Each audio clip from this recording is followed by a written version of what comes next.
I'm going to show you exactly how we drove over £1.5 million in sales for an activewear brand by spending $226K on advertising and break it down step by step. We manage Meta ads, Google ads, and email marketing for this client. We're also going to deep dive into the formula for the top 3 performing Meta ad creatives that led to this growth: UGC testimonial videos, collection carousels, and social proof ads. And I'm also going to run through which automated email flows we have set up for this client. I've been working in the digital marketing space for over a decade.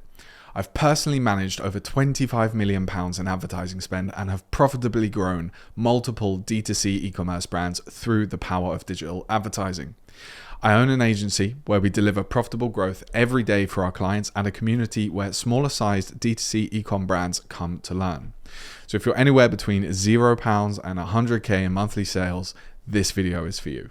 Before we started working together, this brand was doing around 15K in monthly sales. They were working with a freelancer and had hit a wall in terms of profitable growth. They were not able to spend more and make more profitably. Every time they tried, their ROAS dropped and things became unprofitable very quickly. This is super common when you're not consistently testing, understanding what works and understanding what doesn't work. Over the duration of our collaboration, we have driven over £1.5 million in sales and spent $226K on Meta ads and Google ads and set up automated flows on Klaviyo. That's a 7x MER, which we're very proud of. And we're now positioned to really scale this client. So, how did we do it? Firstly, we identified their hero products and collections. And by that, I mean the products and collections that sold the most and had the best response when advertised. We then focused on testing creative angles and messaging, which is where our creative feedback loop came into play.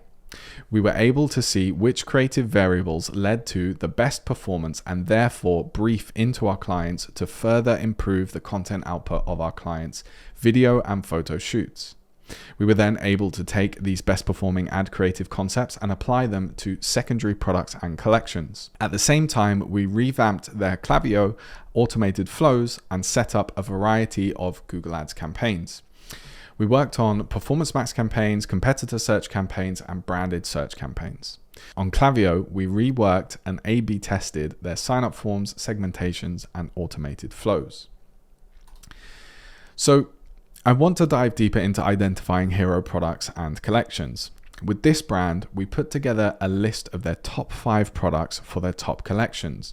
We then split tested a variety of single images where each image was focused on an individual product. We also ran collection overview carousels which featured the top products in each respective collection. This gave us the data to understand which products were going to drive the most interest and sales to begin with. We then doubled down with our creative loop. This allowed us to test out different creative angles and messaging angles to figure out what the best ad creative is for advertising our hero products and collections. Essentially, we start off by testing different creative angles and messages. We measure the results from these tests, we document those learnings, and we report them back to our clients.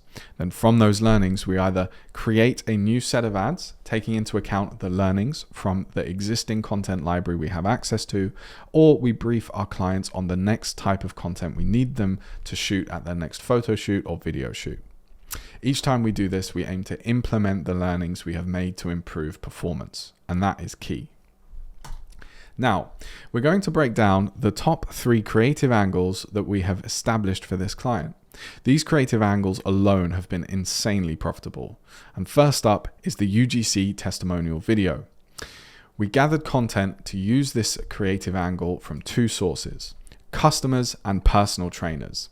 The brand has a strong Instagram community and has been actively partnering with personal trainers as well as building an authentic network of content creators who genuinely loved their products and saw a real difference when compared to competitors' products. The main styles of footage we use are talking head and product demo clips, which can be a combination of showing the product off in context and close-ups featuring product USPs and functionality. The best performing ad sequences use a mix of both of the above, and what I mean by context is showing off the product being used in the setting it was intended to be used in, as well as showing off the features of the product and how it excels in its intended setting. For example, in ads featuring leggings, we highlighted the key USPs and showed them in action to reinforce their benefits. After much testing, we've established that video ad lengths between 15 to 30 seconds perform best, and a sequence of talking head, context, talking head, close-up, talking head, context, and CTA usually performs very well. We always try to include narration in these types of adverts, and the script is usually focused on the creator's personal experience with the product, talking about why they think it's good and running through the features that stand out to them. A crucial part of any video creative is thinking about the hook. The hook is the first thing people see when they consume the advert, and it's incredibly important. If it's not engaging and relevant to the audience that it's served to, the rest of the advert is useless. We found that there are 3 types of visual hooks that perform best here: talking head, context shot with product, and product close-up. In terms of audio, we find that highlighting a specific feature works really well, and in terms of text overlay, we find product name plus key feature or benefit has worked really well. The next creative I want to walk through is the collection carousel. We tested multiple types of photography styles, and the 2 that performed best are studio shoots and UGC shoots. Sequences are really straightforward for these types of adverts, since we just group the adverts by product type or collection, for example, by leggings or bras. Here we have some examples of what the layout looks like when it comes to standard placements and vertical placements, always making sure we're aware of the safe space and extra elements that come into play depending on the placement. And the third creative angle I want to go through is the single image with customer review. This is a staple when it comes to most brands and has worked well with this one. It's an incredibly simple but effective concept. We show the product. You can be creative here with how you show the product, so be sure to test out different styles of photography. And we show the customer review. If we have stars to go along with it, we'll be sure to include those. And when it comes to the actual review, it's better to choose something that touches on some sort of pain point or aspirational angle. So instead of a review that says, "Great brand, I love it," we go with something like, "I can't imagine my Pilates class without these leggings. They're buttery soft and stay put. They're so comfy, and I end up wearing them to brunch with the girls after." So, at this point, we had consistent and profitable advertising based around our hero products and collections. So we started to apply the best performing creative angles to our secondary products to start expanding our ad library in preparation for scaling. Effectively, we go through the creative loop with these other collections, but we have a very good starting point because the adverts we used to begin with have already proven concepts behind them. And now we're at the stage where we can increase spend across multiple areas like specific ad sets and ad creative angles, channels and products and collections. Meanwhile, we're continuously testing new ideas and creative angles to maintain and improve performance. In parallel to our meta advertising improvements, we restructured Google Ads and email marketing. We restructured Google to be focused around Google Performance Max campaigns, Google competitor search campaigns, and branded search campaigns. And on Klaviyo, we redesigned and reworked all of the automated flows, email signups, and email list segmentation. And we saw a 300% increase in attributed email marketing revenue off of the back of our work on Klaviyo. So, for Klaviyo, we now run the following flows, which are all performing well. A lot of digital marketing nowadays comes down to understanding the customer journey and sending the right message at the right time, depending on where someone is in their customer journey. We like to bunch our automated flows for email marketing into different stages, which is pretty universal as a concept. But we have pre-purchase consideration, purchase recovery, post-purchase retention, and then re-engagement and churn. Pre-purchase consideration is before someone has made a purchase and they are thinking about purchasing from your brand.